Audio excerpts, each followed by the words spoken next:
For many, Black history begins in the classroom. In a classroom in Oberlin, Ohio, one man has worked his way up to becoming Ohio's Teacher of the Year. And now he plans to take this recognition and turn it into an opportunity, making sure his students are represented in their classroom and their curriculum. Young people are so intelligent, they are so strong, they are so smart, where they are able to formulate their own ideas to make a positive change. Sometimes as teachers, we are afraid to hit on these hot topics because we feel as though students are not able to handle it. In my 25 years of experience within the classroom, I think differently.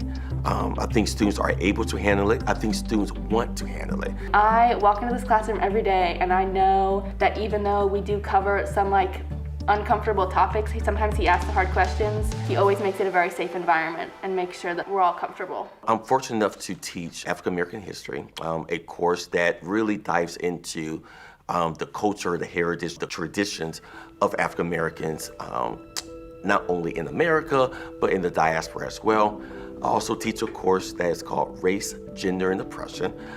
This particular course deals with different units of oppressed people, whether it's women, whether it's the LGBTQ+, whether it's economic oppression. Every student throughout the state of Ohio could relate to these topics. So when we look at race relations in America, all of us are affected by that.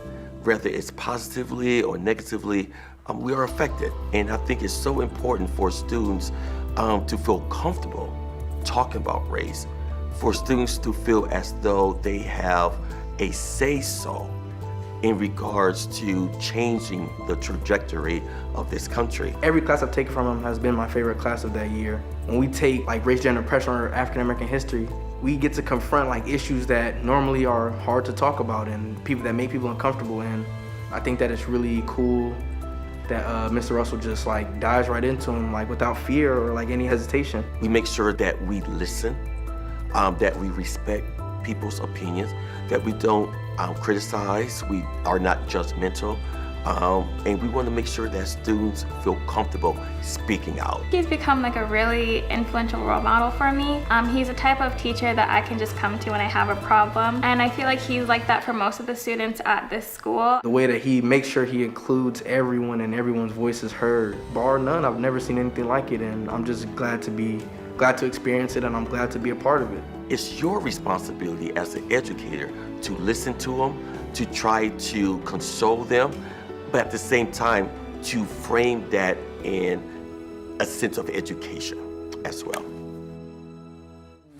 What a great story, and a great job by Director Bram Folk for putting that together. Mr. Russell there, congratulations. He recently just found out that he is one of 4 finalists up for 2022's National Teacher of the Year, and that honor will be handed out by President Biden later this spring. So our fingers are crossed for you, Mr. Russell.